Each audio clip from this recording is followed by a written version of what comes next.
자, 이제 9쪽으로 갑니다. 이제 9쪽에 보면 이제 중간에 역시 그 판례인데 나중에 책 나오면 잘 나올 거예요. 그 판례가 아니고 역시 그것도 제목을 지우는데 자, 1번 제목을 보니까 이제 부동산 가격의 범위라고 되어 있는데요. 이게 뭐냐면 보통 저희가 이제 부동산 등을 취득하게 되면 부대 비용이 발생을 하죠. 뭐 예를 들면 뭐 중개업자에게 지급한 중개 비용이라든가 여러 가지 비용이 있는데 그럼 그런 제반 비용들을 취득 금액에 포함시키는 게 좋을까요? 포함시키지 않는 게 좋을까요? 부대 비용을.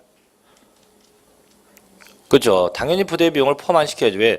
취득 금액에 부대 비용을 넣게 되면 취득 금액이 커지게 되기 때문에 그만큼 취득세 부담이 많아지겠죠. 그래서 이제 웬만하면 비용을 넣고 싶지 않을 텐데 그 넣고 싶지 않은 건 내 마음인데 근데 현행법상은 넣어야 됩니다. 그래서 밑에 보면 이제 밑에 뭐 포함되는 비용이 있고 안 되는 비용이 있는데 그래서 그렇다고 무조건 다 넣는 건 아니에요. 넣는 것이 있고 넣지 않는 게 있다 이거죠. 그래서 일단 1번 읽어볼게요.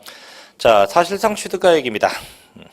취득가액 쭉 보면 밑에에 따른 취득가격 연부금액은 취득 시기점으로 그 이전에 해당 물건 취득을 하기 위해서 상대방 혹은 제3자에게 지급했거나 혹은 지급해야 할 직접 비용과 다음 중 어느 하나에 해당하는 간접 비용의 합계액으로 한다. 결국은 일정한 비용에서는 그 비용을 포함시킨다는 얘기죠.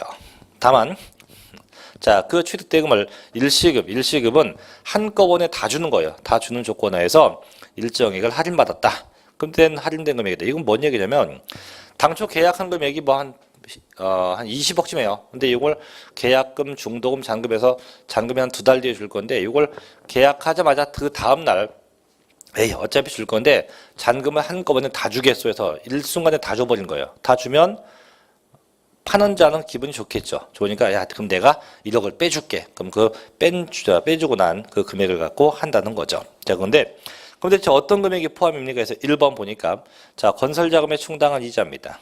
2번 할부나 연부계약에 따른 이자입니다.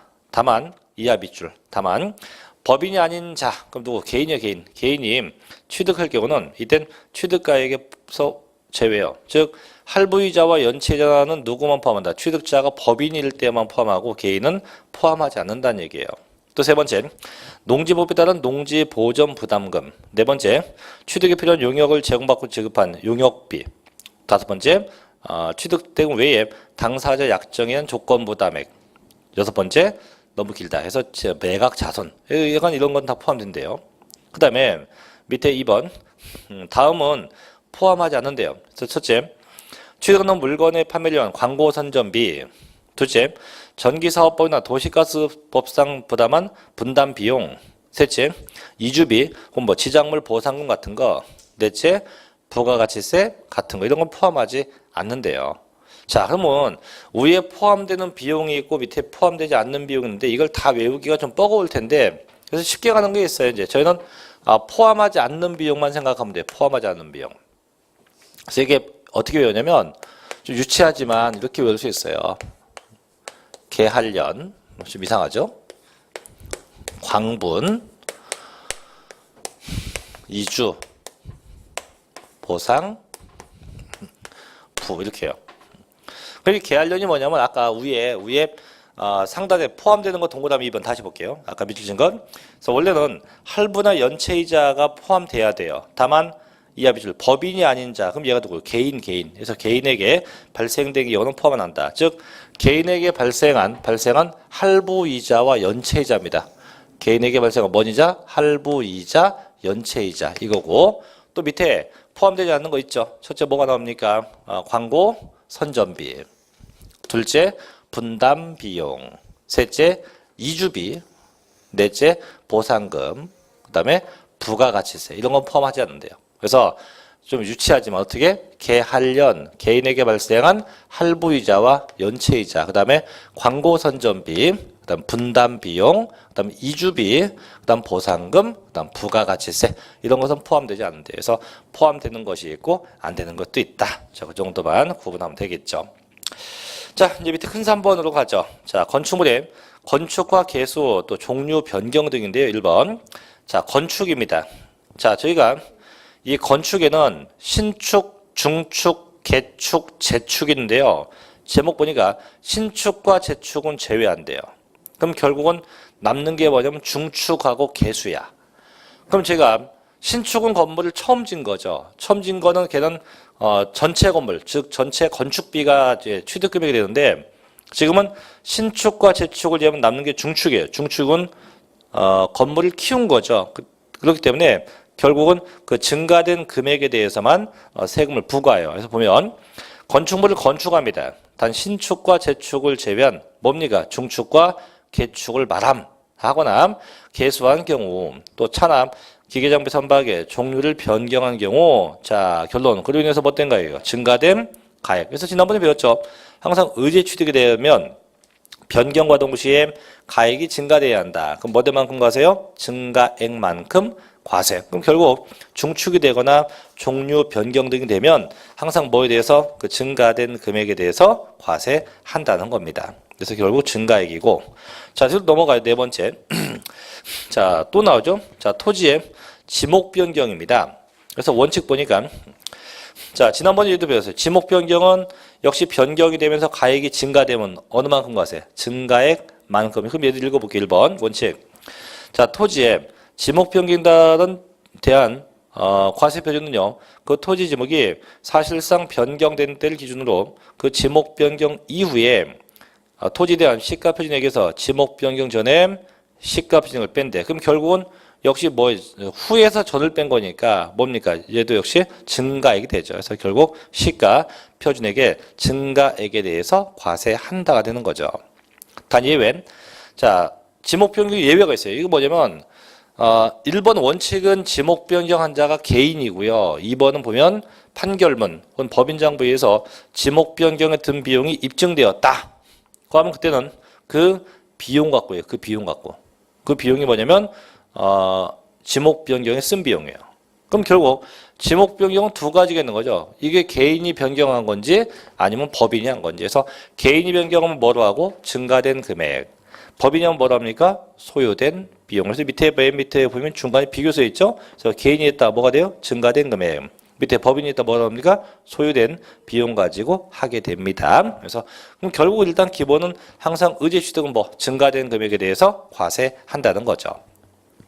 5번 과점 주주. 이건 지난주에 배웠어요. 그래서 주식을 50%를 초과한 자고 과점 주주가 처음 되면 어느 만큼 전체 집은 다 과세하고 증가되면 어느 만큼 증가분만큼 과세한다. 이런 거 넘어가도 됩니다. 자, 6번 가볼게요. 자, 6번도 제목이요. 자, 법인이 아닌 자가 건축했다. 자, 법인이 아니에요. 그럼 누구게요? 개인. 그래서 결국 개인이 건물을 지은 거예요. 그럼 보통 아까도 얘기했지만 건물을 신축하면 건물을 이제 신축을 하게 되면 이 건축비, 이 건물을 지은 이 건축비가 취득 금액이 돼요. 이 건축비가. 근데 조심할 게 건축비도 많은데 단 그게 개인이 건물을 지었다고 한다면 자 보세요. 법인이 아닌 자가 건축물을 건축하거나 대수선하여 취득한 경우로서 취득가격 중 100분의 90, 이거 동그라미 100분의 90을 넘는 금액이 법인장부에서 입증됨에 따라 된 경우는 다음 금액을 합쳐서 계산한대요. 그게 뭔 얘기냐? 자, 뒷페이지 가면 첫째, 자 법인장부로 증명된 금액. 두 번째, 법인장부로 증명되지 아니한 금액 중 소득세법에 따른 계산서 혹은 부가가치세법에 따른 계산서로 증명된 금액. 세 번째, 기타 뭐 채권 매각 차손 등이 있는데 이게 뭐냐면 이거예요. 자, 어떤 갑이 요번에 건물을 지었어요. 지는데 총 공사비가 100억이야. 100억이고 그 100억 중에서 막마도 갑이 혼자 이 건물을 못 지을 거 아니에요. 그죠? 그래서 이거를 땡땡건설에다가 건물을 짓게 했어요. 또 얘네가 진 금액이 95억이야. 95억. 또 나머지 5억은 그냥 기타 추가 공사예요. 기타 추가된 게 5억. 그래서 합이 100억인데요. 그럼 총 금액이 100억이면 이게 100%예요.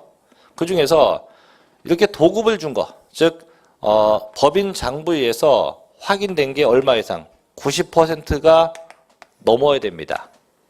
그럼 지금 100억에서 95억이면 90%가 넘은 상태니까 그럼 이때는 이 금액에다가 추가 공사비를 합쳐서 토탈 공사비가 뭐가 된다? 취득금액 된다. 이런 얘기예요. 그래서 결국 개인은 건물을 짓게 되면 어쨌든 총 공사 비용에서 얼마 이상 100분의 90 이상을 법인장부에서 확인돼야 한다. 즉 결국은 도급을 줘서 공사를 진행했을 때 그 금액을 인정할 수 있다는 거죠. 뭐 그런 얘기입니다. 그래서 얘도 시험에 한번 나왔어요. 난게 뭐냐면 100분의 90 그 숫자만 한번 언급된 적이 있습니다. 자, 그럼 결국은 이제 취득세는 항상 원칙이 신고가액이에요. 예외는 무슨 가액이고 시가 표준액이고, 자 특례는 뭐예요? 사실상의 취득가액이다. 그 다음에 의제 취득되면 뭐랍니까? 증가된 금액에 대해서 과세한다. 뭐 그렇게 내용을 구분하시면 되겠죠. 자, 넘어갑시다. 이제 13쪽으로 갑니다. 이제 13쪽이 7번째인데 조심해야 돼요. 이제 과세 표준이면 이제 곱하기 뭐가 나요? 곱하기 세율인데, 자, 얘는 이제 법률로 이미 정해지죠. 특징을 보면 취득세는 어쨌든 첫째 전부 다 퍼센트입니다. 그래서 정률, 세율로 되어 있고요. 두 번째, 이게 다 달라요. 그래서 취득하는 것마다 다 차이가 있다 해서 차등 비례세율이라 합니다. 또 세 번째, 이 퍼센트는 현재 법률로 정해져 있죠. 그래서 얘를 뭐라 합니까? 표준세율이라 해요.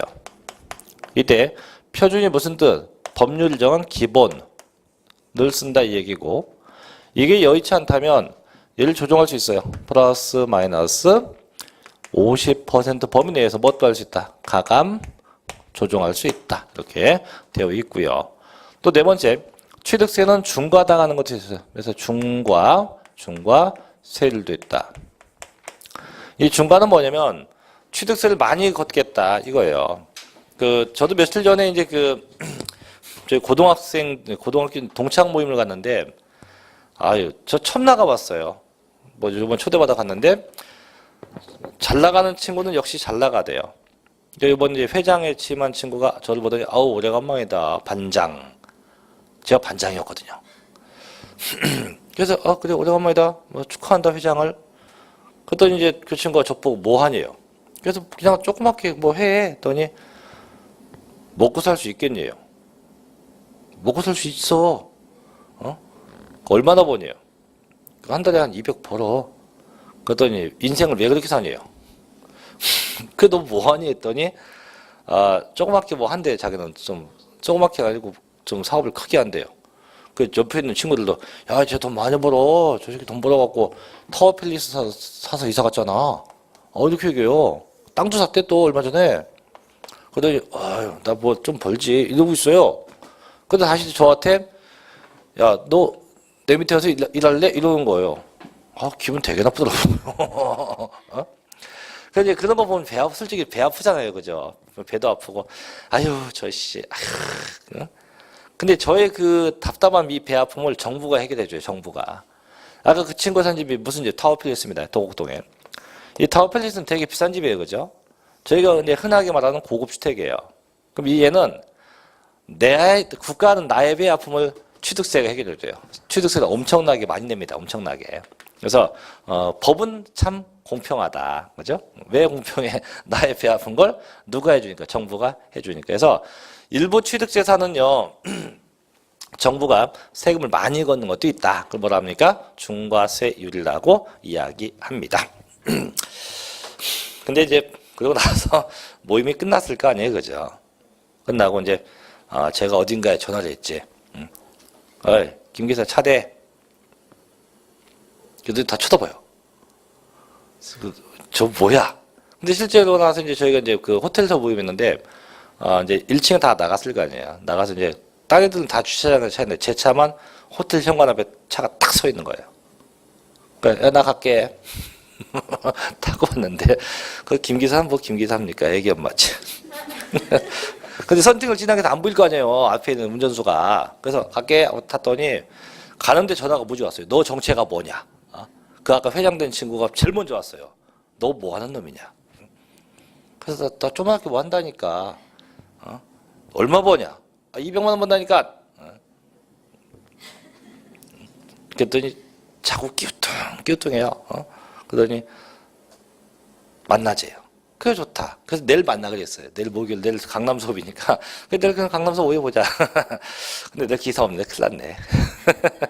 자, 그래서 이제 13쪽에 이제 1번 갑니다. 이제 제목이 부동산 취득의 뭐 표준세율과 중과세율인데 1번. 자, 표준세율 돼 있죠. 이 표준세율이라는 게 이게 뭐냐면 이제 정부가 정해놓은 거죠. 그래서 정부가 정한 고율을 써야 돼요. 다만 그게 여의치 않다면 플러스 마이너스 50범위 내에서 뭐 할 수 있다? 가감 조정할 수 있는 건데요. 그래서 일단 중요한 건 그 이제 중간에 표 하나 있죠. 표. 죄송한데 이 표를 좀 외우셔야 됩니다. 이걸 취득 방법 또는 취득 대상이 뭐냐에 의해서 다 달라지죠. 그죠? 이걸 반드시 다 숙지해야 됩니다. 그래서 한번 저도 외워볼게요. 자, 취득세 세율 보면 첫째, 여기에 제목이 표준세율.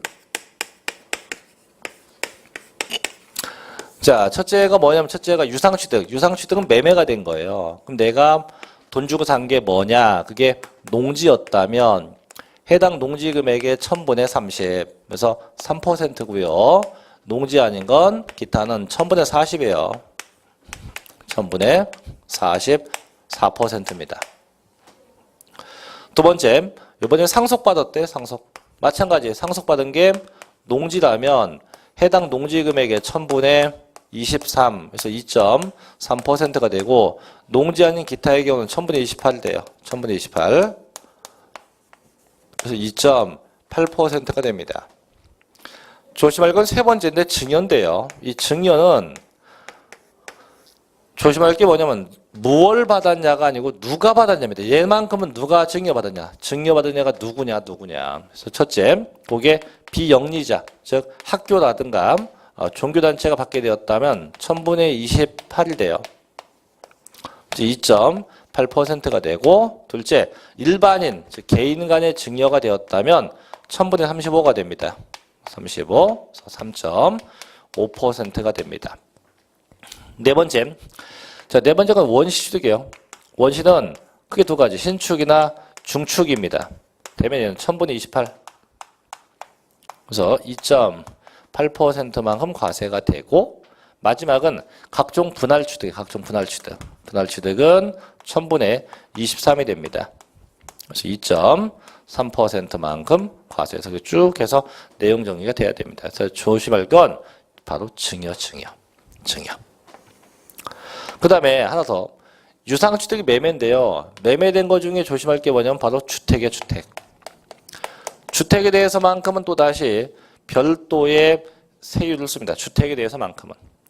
그래서 내가 취득한 주택 금액, 주택은 취득한 금액별로 나누어요. 그래서 내가 취득한 집값이 6억 원 이하다라고 하면 해당 집값의 1000분의 10, 1%가 되고 그 집값이 6억 초과인데 9억 이하다. 9억 이하가 되면 이때는 1000분의 20이 됩니다. 2%가 되고 셋째, 내가 취득한 집값이 9억이 넘었다. 9억 원이 초과되었다고 하면 1000분의 30, 이건 3%가 과세가 돼요. 그래서 똑같은 유상취득인데 매매가 됐음에도 불구하고 주택에 대해서만큼 예외 규정, 이렇게 금액별로 예외 규정을 쓰고 있어요. 그 다음에 또 하나 볼 게 뭐냐면 이 농지인데, 그럼 대체 농지가 뭐냐 이건데, 농지는 뭐예요? 농지지. 그래서 현행법은 네 가지예요. 있는 게 논, 밭, 과수원, 목장, 네 가지가 농지. 그래서 논밭, 과수원, 목장 네 가지가 농지고, 그래서 이렇게 해서 꼭 구분해서 알아둬야 됩니다.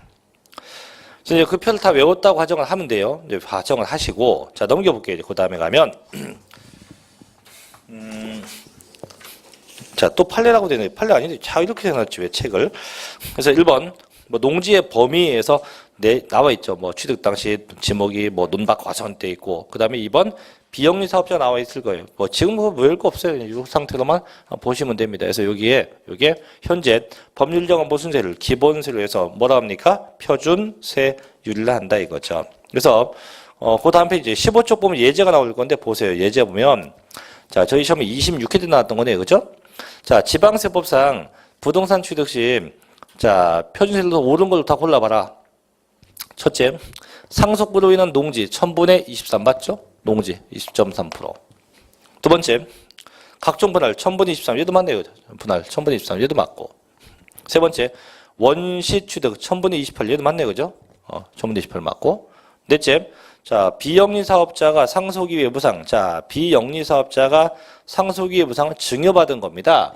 비영자 1000분의 28 얘도 맞네. 그럼 어떻게 다 맞다. 그래서 요걸 묻는 패턴 이렇게 요예를 묻는 게 저희 시험에 매년 언급되기 때문에 반드시 꼭 암기를 해 놓으셔야만 문제를 맞출 수 있다 이거죠. 그래서 꼭 암기를 해 주십사 부탁을 드리고요. 자, 요게 암기가 돼야 돼요. 암기돼야 됩니다. 자, 넘겨볼게요. 그 다음 페이지 갑니다. 두 번째. 자, 2번인데, 이제 뭐가 나옵니까? 중과 세율이라고 있죠. 자, 얘는 뭐냐? 표준은 기본이면 얘보다, 자, 요거 좀 지울게요. 이제 주택은 참 죄송한데. 얘보다 많이 걷는 걸 많이 걷겠다 해서 얘가 뭐 중과 세율이라고 합니다. 그래서 이제 그 표에 보면 보세요. 맨 위에 본문 16쪽에 다음에 해당하는 취득에 대해서는 표준세를 적용하지 않고 뭐 한다고 되어 있습니까? 중과 세율을 적용한다. 그래서 박스 보니까 첫째 사치성 재산 뭔지 몰라도 별장, 골프장, 고급 오락장 돼 있죠, 그죠? 그 옆에 보니까 몇 퍼센트예요? 표준세율 더하기 몇 퍼센트? 8% 돼 있죠, 그죠? 질문할게요. 그럼 그게 대체 몇 퍼센트일까요? 응? 더하기 8했어요. 몇 퍼센트예요? 10%예요? 12%예요? 뭐 11%예요? 자, 애매하죠, 그죠? 그럼 얘가 뭐냐면 이거예요. 이거 보셔요, 한번. 어떤 갑이, 자, 갑이 요번에 이만한 집 합시다. 집을 상속받았어, 상속. 그럼 몇 퍼센트예요? 상속받은 게 여기 있죠? 집이 농지입니까? 기타입니까? 기타지. 얼마? 2.8%예요. 2.8%. 이거 뭐라 부릅니까? 표준 세율을 하죠. 그죠? 두 번째는 이번에 갑이 이 집을 아버지로부터 증여받아서 증여. 아버지와 아들은 개인간이죠. 그죠? 얼마입니까? 3.5%. 그럼 얘도 얼마? 표준세율이에요. 3.5입니다. 이렇게 3.5% 이렇게. 그래서 요만큼 뭐 상속받으면 요만큼 증여받으면 요만큼 세금 내면 돼요. 근데 문제는 받아놓고 보니까 이 집이 뭐였냐? 그냥 주택이 아니고 별이 붙은 집의 별. 그럼 뭘까? 별장이에요. 별장. 별장은 사치성 재산이거든요. 그러면 표준율을 내는 게 아니고 더 높게 내야 돼. 그럼 어떻게 내냐? 여기다가 더하기 8을 더 하라 이거예요. 그럼 결국은 내가 어떻게 취득했냐에 의해서 뭘 먼저 찾아놓고 표준율을 먼저 찾아놓고 그 재산이 뭐 일반 대상이면 저거 쓰면 되고 근데 그게 막상 뚜껑을 닦다 보니까 다 뭐였다? 사치성 재산이었다고 하면 법률 정한 기본에 따라 다 얼마만 더 더라? 8을 더 더해서 매겨라. 그러면 얼마 돼요? 10.8. 얼마가 돼요? 11.5%. 이렇게 해서 세금을 과세한다 이런 얘기예요. 이해되죠?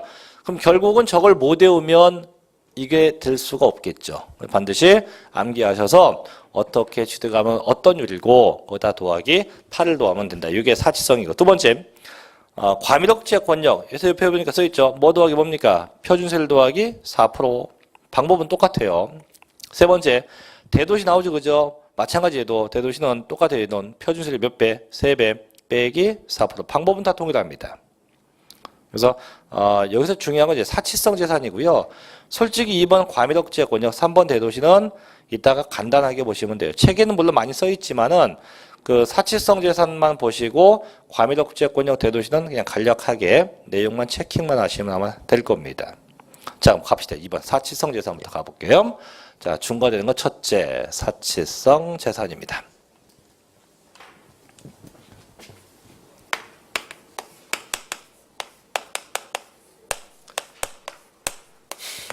자, 사치성 재산 대체 몇 퍼센트냐? 얘는요, 표준 세율 더하기 아까 몇 퍼센트예요?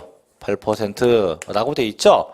근데 이거에 요건 저희가 이제 보기 쉽게 써놓은 거고 실제 정확하게 법률상 얘기를 하면 표준세율 더하기 8%가 뭐냐? 이 8%를 이렇게 불러요.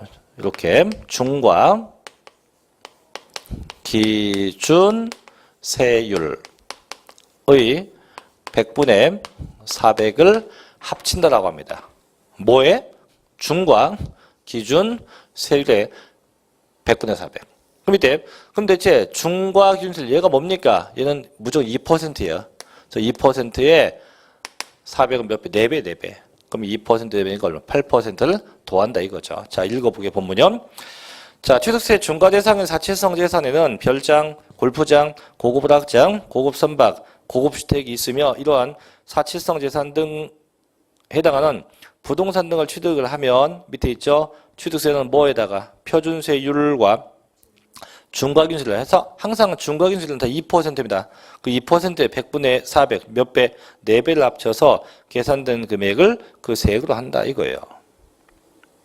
그래서 밑에 얘 봐요. 자, 첫째, 별장을 부친한테 증여받았다. 자, 증여받으면 일단 기본이 3.5죠, 그죠? 근데 받은 게 뭡니까? 별장. 그럼 더하기 8을 더하면 돼요. 두 번째, 별장 신축했다. 자, 신축하면 원시예요. 기본이 얼마? 2.8이죠, 그죠? 근데 나중에 보니까 그게 뭐였다? 별장이었다. 마찬가지, 얘도 더하기 8을 더하면 돼요. 그래서 항상 방법은 어떻게 취득했느냐에서 뭘 정하고 표준율을 정하고 거기다 무조건 더하기 몇 퍼센트? 8%만 더 얹으면 된다. 이렇게 보시면 되죠. 이해되죠? 자, 이제 1번. 이제 별장인데 그거 하기 전에 요거부터 할게요. 뭐가 있냐면, 이제 세법상 과세가 이렇게 돼요. 이제 건물이 있고, 땅이 있잖아요. 땅이 없으면 건물이 있을 수 없겠죠. 그죠? 자, 그러면 거의 건물이 중과세가 아니고 저쪽에 같이 표준세 일반 과세다. 일반 과세가 되면 그 땅땡이도 똑같이 일반 과세 하게 합니다. 근데 이 건물이 일반이 아니고 얘가 같이 사치성 재산이었다. 그래서 이 건물이 중과 대상이었다. 중과세 대상이 되면 그 땅도 똑같이 중과세 대상이 돼요. 같이 갑니다. 그럼 대체 그럼 이렇게 이 땅은 뭐라 하냐? 저희 땅은 두 가지가 있어요. 건물이 없는 땅을 보고 그냥 저희는 토지라고 불러요. 토지. 일반 땅. 근데 위에 뭔가가 올라가 있어요. 올라가는 이 땅을 뭐라 하냐? 이렇게 불러요. 부속 토지. 뭔 토지? 부속 토지. 그럼 결국은 이 건물, 이 주택이건 뭐가 관계없어요. 이 약간 뭐가 있는 땅은 결국 이 부속 토지는 건물이 일반 과세면 얘도 무슨 과세하고? 일반 과세하고. 건물이 보면 중과세면 땅도 뭡니까? 똑같이 중과세하게 돼요. 그럼 대체 어느 정도 면적까지 준 거냐? 자, 지금 원이 되어 있는데 이 원이 뭐냐면 경계예요, 경계. 토지의 경계인데 이 경계는요. 전부 다 담장으로 쌓여요. 담장으로 구분해요. 담장. 그래서 담장으로 삥 둘러싸진 이 부분. 그래서 담장으로 둘러싸진 만큼을 저는 토지의 경계로 봐서 요만큼에 대해서 중과를 해요. 그럼 쌤, 담장이 없으면 어떻게 돼요? 담장 안 쌓으면. 이게 이제 문제지. 담장이 있으면 있는 만큼 중과인데 자, 토지의 경계가 명확하지 않다면 그때 무조건 바닥 면적의 10배에 해당하는 면적, 10배 면적에 대해서 중과를 하게 됩니다. 그래서 토지는 중과인데 토지의 경계가 명백하지 않다고 하면 무조건 몇 배요? 바닥 면적의 10배 면적에 대해서 중과를 합니다. 그래서 지금 이 시간 이후부터 무조건 토지의 경계가 명백하지 않다. 다 몇 배? 10배. 이렇게까지 볼게요. 자, 1번 갑니다. 첫째. 이제 뭐가 나옵니까? 별장 가볼게요. 자, 별장인데 방금 얘기했어. 건축물이 중과돼요. 건축물이 중과되면 엔드. 자, 뭐도 중과한다. 그 땅도 중과한다. 그 땅을 뭐라 한다고요? 부속 토지. 그래서 건물이 중과하면 그 부속 토지도 중과를 하고 이때 이 부속 토지의 경계, 이 토지의 경계가 불분명하다. 이 토지의 경계가 불분명하다면 바닥 면적 몇 배까지 무조건 10배 면적에 대해서 중과합니다. 그럼 대체 별장이 뭡니까? 자, 보통 저희가 이제 별장하면 뭐 영화 같은 데 보면 뭐 산속 깊은 곳에 있는 걸 생각하는데 물론 그것도 맞는데요. 세법상 별장은 이렇게 봐요. 산속 깊은 곳에 있건 뭐 바닷가에 있건 간에 어쨌든 그게 주택인데요. 주택인데 조건은 상시 주거용이 아닌 거예요. 집은 집인데. 그럼 얘가 뭐 제가 집이 뭐 동작동에 있다. 근데 그 집에서 내가 상시 주거를 안 해. 그거 어떻게 하는데? 휴양의 목적, 휴식의 목적으로 쓰고 있다면 휴양의 목적이라면 그 집은 세법상 무조건 뭐로 본다? 별장으로 봐요. 무조건입니다. 또 뭐가 오피스텔도 있어. 오피스텔.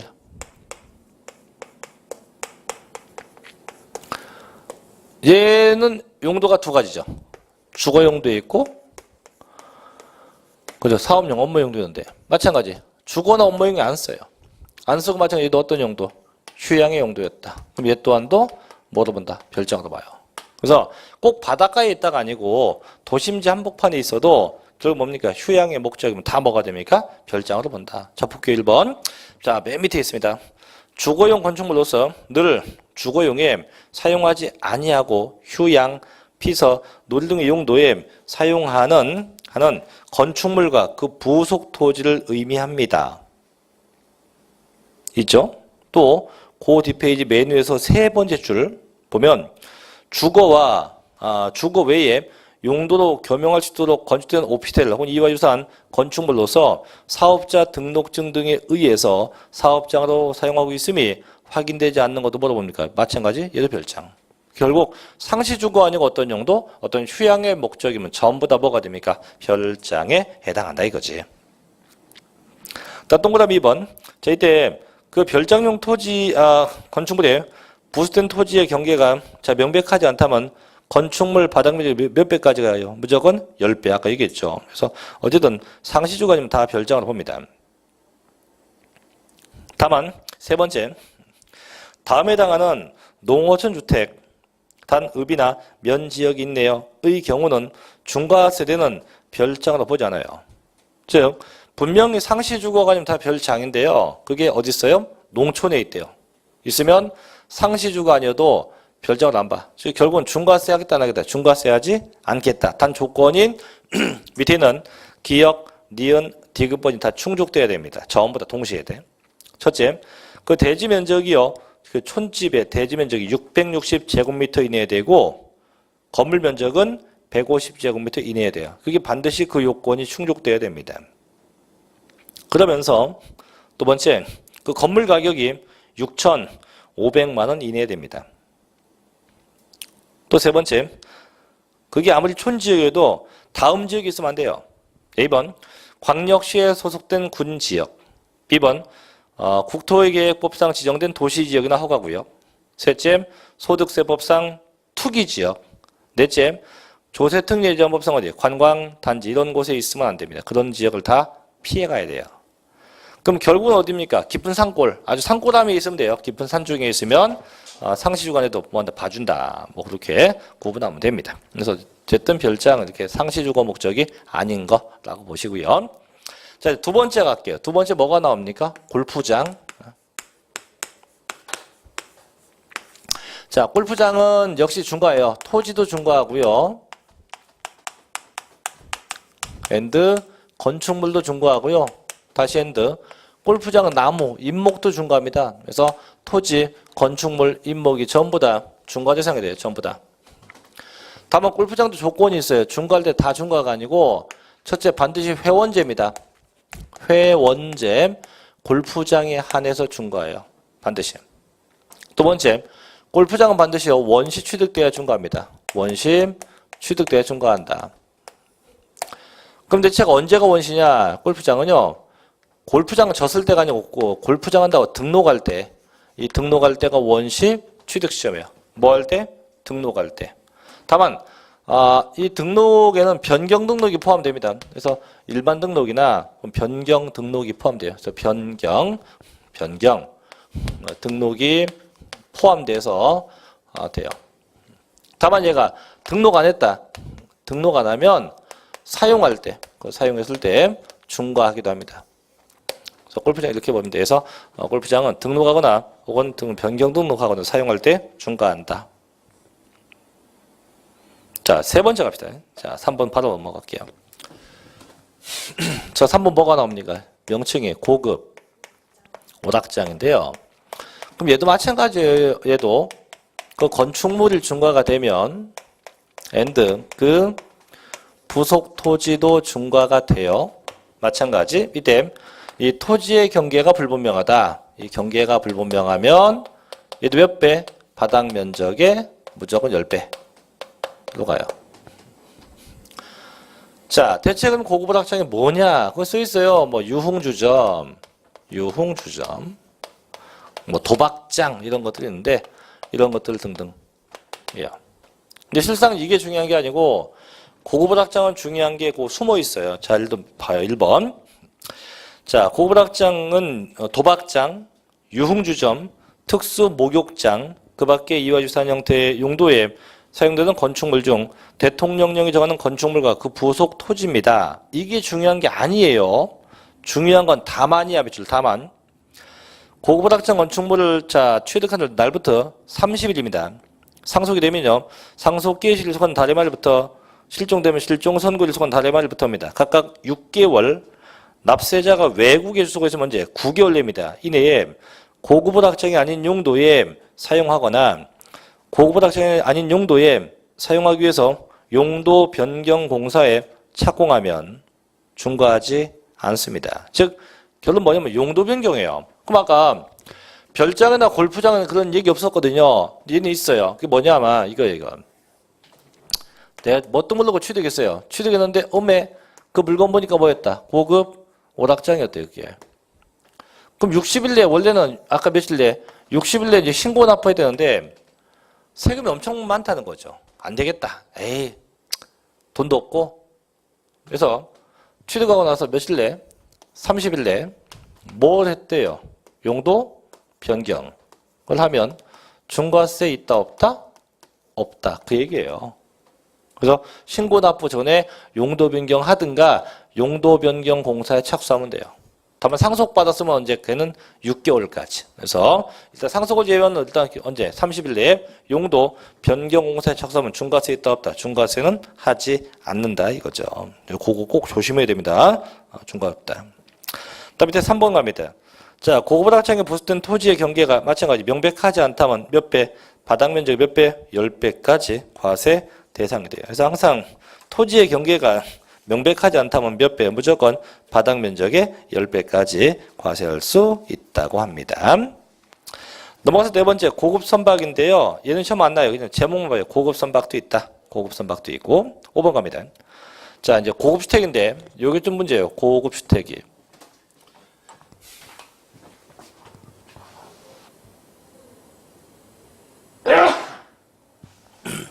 자, 고급 주택은 큰 집일까요? 비싼 집일까요? 비싼 집이요? 비싼 집이라고 하면 안 돼요. 크고 비싼 집이에요.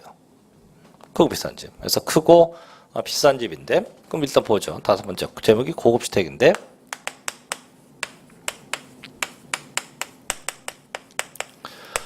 얘도 마찬가지. 얘도 건축물이 중과가 되면요, 그 부속 토지도 함께 중과가 되고요. 마찬가지. 얘도 이 토지의 경계가 불분명하다. 이 토지의 경계가 불분명하다면 무조건 몇 배? 바닥 면적의 10배까지 과세 대상이 됩니다. 되는데 대체 고급 주택이 뭐냐? 자, 보세요. 일단 저희 세법상 이 주택은 두 가지가 있어요. 첫째, 나 홀로 집에 단독 주택이 있고요. 여러 명이 집에 공동주택 두 가지에서 단독주택이 있고 공동주택이 있다. 그럼 이제 단독주택은 이런 거죠. 뭐 이렇게 나 홀로 사는 집이니까.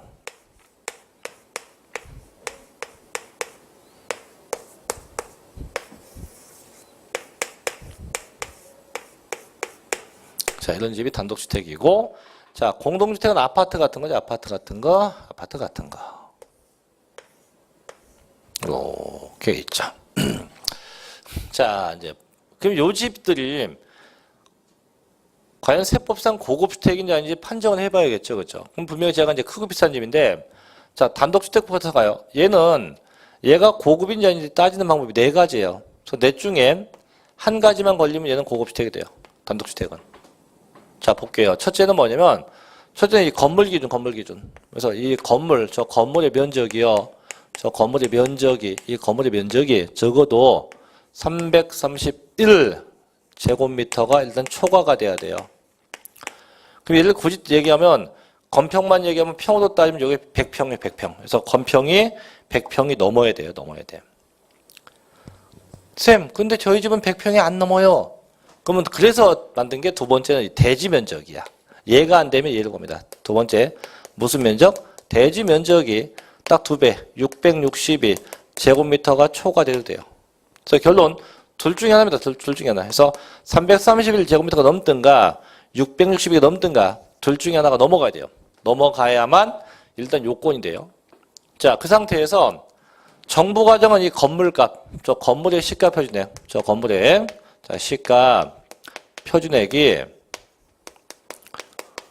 9천 넘어야 돼요. 9천만 원이 초과. 9천만 원이 초과가 돼야 되고 다시 엔드 정부 과정한 집값 아까 뭐라 불렀어요? 개별 주택 가격. 그래서 그 개별 주택 가격이 6억이 초과돼야 돼요. 6억 초과. 6억 원이 초과돼야 돼요. 이렇게 세 가지. 그래서 결국은 331 넘으면서 9천 넘으면서 6억이 넘든가 아니면 662가 넘으면서 9천 넘으면서 6억이 넘든가 이렇게 해서 요건이 돼야 돼요. 자, 세 번째. 쌤, 저희 집은요. 건물과 대지가 안 돼요. 아예 이거 둘 중에 안 되면 게임 끝납니다. 아예 고급주택에 해당한대요. 근데 요 집안에 보니까 뭐가 있냐? 엘리베이터가 있대요. 이런 집 봤습니까? 못 봤죠? 그래서 엘리베이터가 있고 다시 엔드 그 개별주택 가격이 6억 초과 이 상태가 돼도 고급주택이 돼요. 쌤, 저희 집 엘리베이터 같은 거 없습니다. 뭐가 있느냐 했더니 에스컬레이터가 있는데요. 또는 수영장이 있대요. 풀장이 있대요. 그래서 이렇게 있으면 돼요. 얘만 있어도 돼요. 특이한 거니까 얘는 아예 금액 요건도 없다. 이렇게 해서 넷 중에 한 가지 요건만 가지면 전부 다 뭐가 돼요? 전부 다 고급주택에 해당하게 된다 이거죠. 단 공동주택은 얘는 두 가지인데 첫째는 일반형, 둘째는 복층형인데 일반형은 뭐냐면 일반형은 보통 저희가 살고 있는 그냥 아파트. 그래서 얘는 그 면적이 일반형은 245제곱미터입니다. 이게 초과 약 75평이 넘어야 돼요. 넘어가면서 엔드 정부가 정한 아파트값 매매가가 아니에요. 정부가 정한 집값이 공동주택 가격이 6억이 넘어야 돼요. 6억 초과. 이 상태가 돼야 돼요. 그래서 내 집 면적이 약 75평이 넘어가면서 정부가 정한 집값이 6억 넘어야 된다. 단 복층은 좀 더 크겠죠. 2층형 아파트니까 274제곱미터가 초과되면서 엔드 마찬가지 뒤에 공동주택 가격은 6억이 넘어야 됩니다. 그래서 아파트 같은 경우는 엘리베이터 이런 거 없어요. 무조건 면적과 금액 요건밖에 없다. 그래서 그게 이제 밑에 보면 도표로 되어 있죠. 그죠? 그래서 그렇게 해당 금액이 초과 뭐 표가 나오는데 자, 이제 얘도 주의할 게 이제 요 숫자도 중요한데 얘도 중요한 게 뭐냐면 자, 위에 본문 고급주택 본문 봐요. 본문에 세 번째 줄 끝에 갑니다. 다만 주거용 건축물을 취득한 날부터 30일 돼 있죠. 상속은 상속기여 속한 달의 말부터 실종되면 실종 선고일 속한 달의 말부터 각각 6개월 상속받는 애가 외국에 있으면 9개월 냅니다. 이내에 주거용이 아닌 용도에 사용하거나 고급주택이 아닌 용도에 사용하기 위해서 용도 변경 공사에 착공한 한다 제외한다. 이것을 봤잖아요. 아까 고급을 확장해서. 그래서 그럼 결국은 고급주택도 용도 변경이 인정된다는 거예요. 그럼 사치성 재산이 5개거든요. 별장, 골프장, 고급 오락장, 고급 선박, 고급주택 5개인데 그 중에서 용도 변경 인정되는 거 몇 개? 2개. 뭐하고 고급주택하고 고급 오락장이에요. 그래서 언제까지 한다? 취득일로부터 며칠 내? 30일 내. 상속은 6개월이나 9개월 내 용도 변경하든가 또 용도 변경 공사에 착수하면 자, 중과세 있다 없다? 중과세 하지 않는다 이런 얘기예요. 자, 그럼 결론 칠게요. 그럼 사치성 재산이 지금 5개인데 여기서 중요한 건 3가지만 기억하면 돼요. 별장하고 고급 오락장, 고급주택. 이 3개만 기억하면 되고 다시 그 중에서 고급주택하고 고급 오락장은 뭐한다? 용도 변경을 인정해 준다. 그렇게만 숙지하면 됩니다. 자, 여기 있고 자, 넘겨서 이제 20페이지로 갑니다. 20페이지 세 번째 이제 과밀억지의 권역이라고 나올 건데 자, 여기부터 좀 쉬었다가 이어서 하겠습니다. 좀 쉬었다 할게요.